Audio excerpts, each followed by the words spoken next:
Deputy Prime Minister Philip Brave Davis was in San Salvador yesterday. As Janaea Noel Ferguson tells us, what he found was compounded damage as the island continues to recover from Hurricane Irene. While flooding and road erosion mounted the bulk of damage sustained from Hurricane Sandy on Cat Island, many residents are now agitating for the construction of a proper shelter facility. It's an idea the Member of Parliament for Cat Island, Deputy Prime Minister Philip Davis, is considering to ensure that residents are protected through any storm. I think you should have had a storm place. A proper shelter. For the whole of the district, that everybody goes there. And if they don't go there, then they're on their own. So you think that there should be a mandatory evacuation as well? You got trouble with people, because some of the old people, they wouldn't move, they gave a lot of problem. Like to go. A shelter? A shelter. A proper shelter? Yeah, proper shelter. Just church, you go to church, the church roof blow off. I mean, the school only blow off too, but it's better to have, something. One of the plans that I am thinking of, considering, is the construction of a gymnasium in each of the family islands, which could double as a hurricane shelter as well. So the construction of gymnasiums in these family islands, which will be something for our youth and the youth. That could then double as a hurricane shelter. Mr. Davis also concerned about the repair work left undone from Hurricane Irene more than a year ago. The incomplete job left government buildings like the administrator's office, local clinics, and many homes vulnerable during Hurricane Sandy and caused even more damage.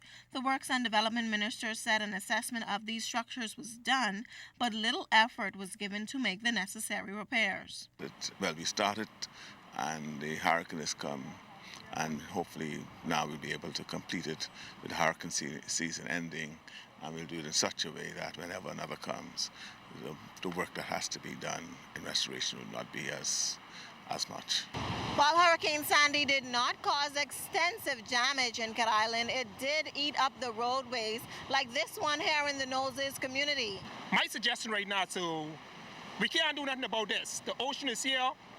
The minute we have a surge or anything, it's gone. So what needs to be done now is to move this back a little further. Mr. Davis' ultimate plan is to bring immediate relief to Cat Islanders.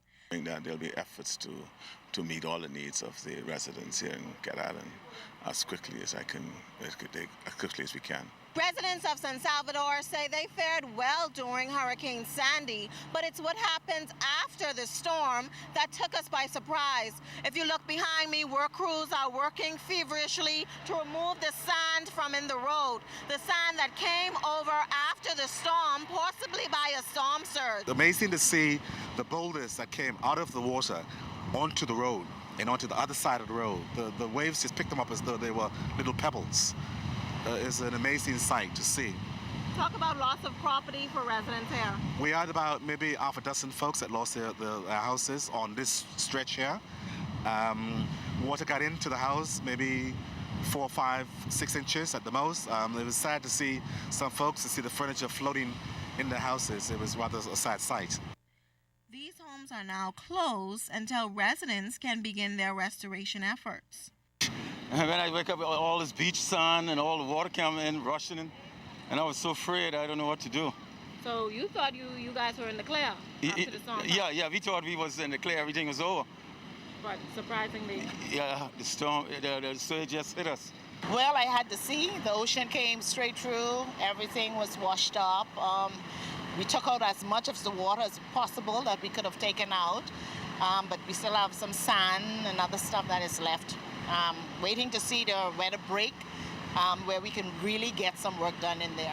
Where do you go from here, seeing all this damage? I am thankful for life, because you can replace material things, but life is what's important. And so once we have life, we can start all over. San Salvador MP Philip Davis toured the island with the technical team for the Ministry of Works to get a jump start on the work that will need to be done there.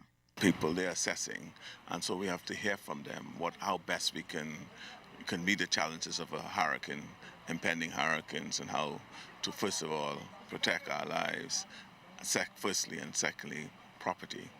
And I think this exercise will help us to build upon the experiences of the past to ensure that we'll have less less to concern ourselves about when a hurricane strikes again.